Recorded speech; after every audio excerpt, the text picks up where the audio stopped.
आप नौकरी छोड़ दें यार। आप हमसे बड़ी वाली जनरेशन, कोई बिजनेस नहीं बनाया आप लोगों ने। मैंने तो पहले कह दिया, साथ साहब ने मेरी बात को ही, साथ साहब ने दो मुख्तलिफ बातें की हैं और एंड पे उसको टैग कर दिया है। एक तरफ उन्होंने कहा कि मैं समझता नहीं हूं अब, और साथ ही कह दिया कि मैं गारंटी करता हूं 2028 में 4 गुना हो जाएगा। यही तो लालच नहीं देना 4 गुना हो जाएगा। भाई प्रॉपर्टी का काम है, शॉर्ट टर्म काम नहीं, मीडियम टू लॉन्ग टर्म काम है। मीडियम टर्म का मतलब ही 2 साल प्लस के होते हैं और 2 साल से लेकर 5 साल, that is called medium term. और लॉन्ग टर्म 5 से 10 साल के लॉन्ग टर्म होते हैं इस सेक्टर में, प्रॉपर्टी सेक्टर में। तो मुझे यह बताइएगा कि अगर किसी बंदे ने बीइंग इन्वेस्टर, मुझे अगर मेरे पास पैसा है, मैंने घर लेना है, तो मैं घर ले लूंगा यार, मैं गाड़ी भी ले लूंगा। और अगर मेरे पास पैसा नहीं है तो मैं इन्वेस्टमेंट अगर कर रहा हूं तो मैं हमेशा लॉन्ग टर्म इन्वेस्टमेंट ही करूंगा ना, मैं शॉर्ट टर्म तो नहीं करूंगा। तो लोगों ने अपने घर बार बेच के, अपनी दुकानें बेच के, अपना जेवर बेच के, अपने फैक्ट्रियां बेच के वो प्रॉपर्टी में घुस गए। हर बंदा प्रॉपर्टी डीलर बन गया। लाइसेंस था नहीं, कोई सर्टिफिकेशन है नहीं, डीएचए की एक अपनी यूनिटी है या अपना कोई प्राइवेट इदारे मिलके जिन्हें हम एसोसिएशन बना रहे हैं।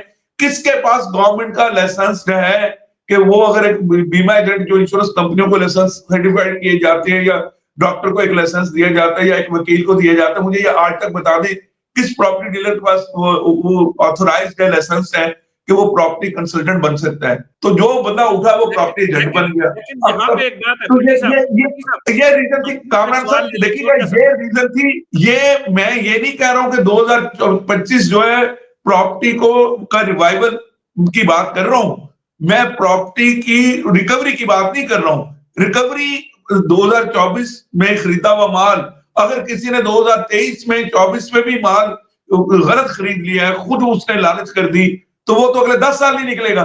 लेकिन जो आज का एंड यूजर और अच्छा इन्वेस्टर है, जिसने असल में असल कीमत में प्रॉपर्टी में इन्वेस्ट कर दिया, ले ली, तो वो आज से 2-3 साल बाद गेनर होगा। कितना गेनर होगा?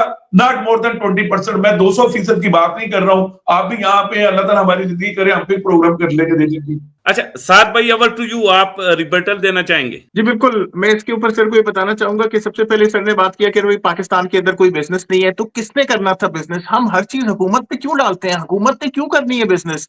आप किधर थे इससे पहले? आप हमसे बड़ी वाली जनरेशन है, हमसे पहले वाली जनरेशन है, कोई बिजनेस नहीं बनाया आप लोगों ने। अगर आप लोगों ने बिजनेस नहीं बनाया, कोई फैक्ट्री नहीं बनाई, कोई दुकान नहीं बनाई, अल्टीमेटली आपने क्या बना? आप एक पार्टनर बने एक हाउसिंग सोसाइटी के अंदर। अगर आप हाउसिंग सोसाइटी के अंदर पार्टनर बने, you are part of that field, आप उसको मार्केट कर रहे हैं कि यार मैं एक हाउसिंग सोसाइटी लेकर आ रहा हूं। There has been no industry from your side, कोई आपने मिल नहीं लगाई, कोई आपने भट्टा नहीं लगाया, कोई जमीन के अंदर माइन नहीं लगाई, आपने कुछ ऐसा काम नहीं किया। आप एक हाउसिंग सोसाइटी की तरफ आए, इसलिए आए उसकी तरफ क्योंकि ये इजी मनी है पाकिस्तान के अंदर।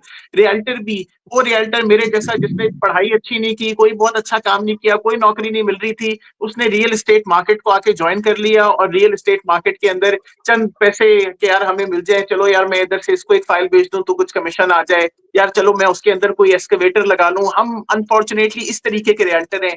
और पाकिस्तान के अंदर अगर मैं किसी और इल्म की बात करूं, यानी देयर आर अ फ्यू ऐसे शोबे हैं कि जिनके ऊपर आप अगर इंजीनियर बनने के लिए एक आप इंजीनियरिंग कॉलेज में जाएंगे, एक डॉक्टर बनने के लिए एक मेडिकल कॉलेज में जाएंगे, एक और भी अगर बहुत सारे जो फौज में जाने के लिए आप आर्मी के ट्रेनिंग सेंटर में जाएंगे, ब्यूरोक्रेट बनने के लिए, ये चंद इस तरह के हैं। बहुत सारे कंसल्टेंट्स मार्केट के अंदर पड़े बैठे हुए हैं, आप उनसे किधर उनकी डिग्रीज मांगते हैं? बहुत सारे ट्रैवल एजेंट्स बैठे हुए हैं मार्केट के अंदर, आप किधर उनकी डिग्रीज मांगते हैं? इन लोगों का, इसी तरीके से हम लोगों का, रियल्टर्स का मार्केट का एक्सपीरियंस होता है, मार्केट की समझ होती है। वो उस्ताद होते हैं जो मार्केट में आपको रियल एस्टेट सिखाते हैं, या किसी के साथ आप बैठे हो, या कुछ आपने अपनी अटकल से सीख लिया हो, कुछ आपने अपने एक्सपीरियंस से सीख लिया हो, कुछ अच्छा किया होगा, किसी हरकत के लिए आपको कोर्ट में बुला लिया गया होगा कि यार ये मामला आके सेटल करो। हर दिन एक रियल्टर का जो कि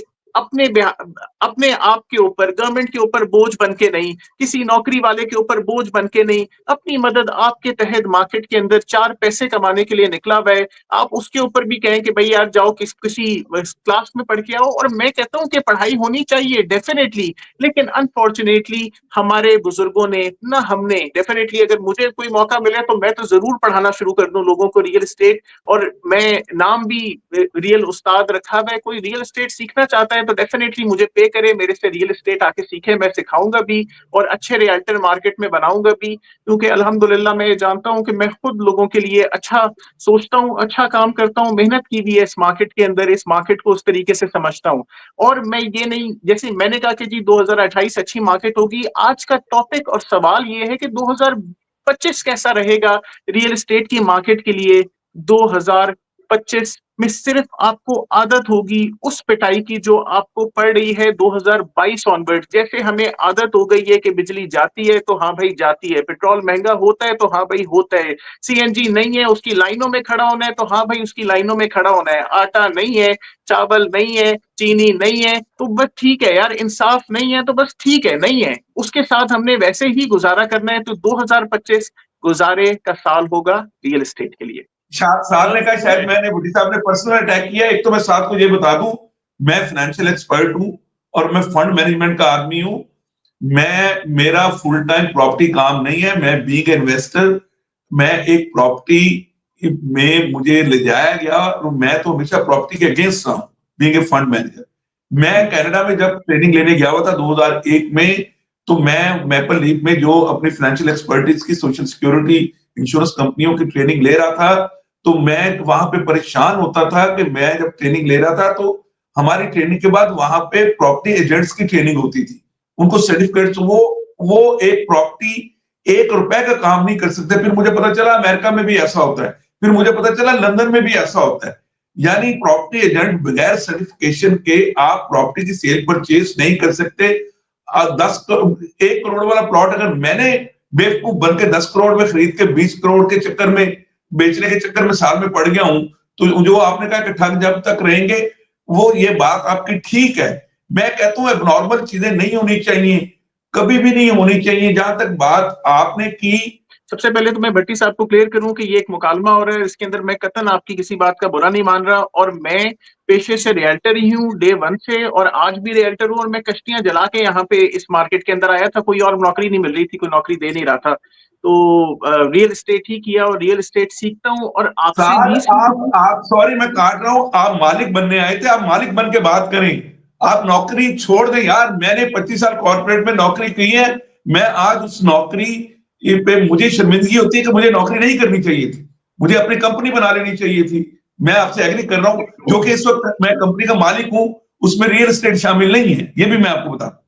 जी, तो बस मैं ये बताना चाह रहा हूँ कि मैं आपसे मुकालमा कर रहा हूँ और उससे ज्यादा कोई मेरा वो नहीं है, ना तो मैं आपकी बात कोई दिल पे ले रहा हूँ, क्योंकि मेरी कोई पर्सनल प्रॉपर्टी की तो आप बात कर नहीं रहे, ओवरऑल पाकिस्तान की प्रॉपर्टी है, तो उसके ऊपर बहुत सारे लोग हैं। डेड मार्केट आई 2015 के बाद, बहुत सारे रियल्टर मार्केट छोड़ गए।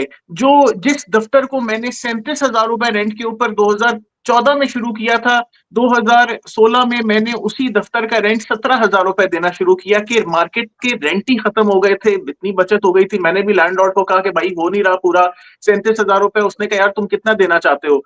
मैंने कहा सर 15 दूंगा। खैर 17 के ऊपर बात हो गई और उसने एग्री कर लिया और मार्केट बिल्कुल खाली हो गई थी। मैंने हाई मार्केट के अंदर देखा था, चार्टर्ड अकाउंटेंट भी मार्केट के अंदर बैठा हुआ है, डॉक्टर भी मार्केट के अंदर बैठा हुआ है, आर्मी ऑफिसर भी मार्केट के अंदर बैठा हुआ है, सर्विंग एंड नॉन सर्विंग उसके अंदर लोग थे।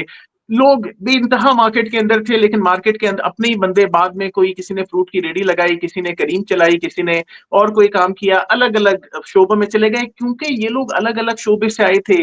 डेड मार्केट हमेशा करेक्शन के लिए आती है। ये सिर्फ प्लॉट की, घर की, अपार्टमेंट की प्राइस को करेक्ट नहीं करती, ये करेक्ट करती है उस रियल्टर को भी कि जिसका रियल एस्टेट काम नहीं है।